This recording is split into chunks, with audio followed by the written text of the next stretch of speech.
గత 10-15 రోజుల నుండి ఎలక్షన్ మోడ్లో ఉండే నిన్న ఎలక్షన్ నామినేషన్ స్టార్ట్ చేయడం జరిగింది. గవర్నమెంటు బీసీలకు 42% అని సీటు కేటాయించింది.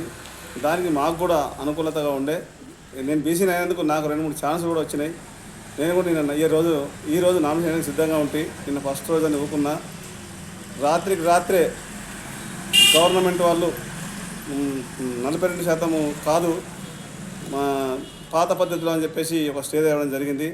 అది సరైన పద్ధతి కాదు. 60% ఉన్న బీసీలకు 42% ఇవ్వమంటే వాళ్ళకు నొప్పి ఏంటి అని నేను అడుగుతున్నా. 10% ఉన్న ఓసీలకు 10% ఇస్తున్నారు.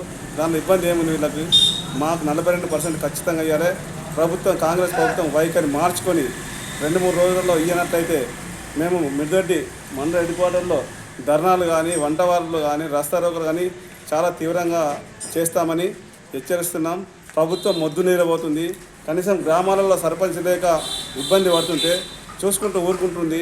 నీళ్ళైతేనేమి, బుగ్గలైతేనేమి వీటికి డబ్బులు ఇవ్వకుండా, కేంద్రం నుంచి వచ్చే డబ్బులు రాకుండా ఆపి నక్రా చేస్తున్న ప్రభుత్వాన్ని వెంటనే బర్తరఫ్ చేయాలి.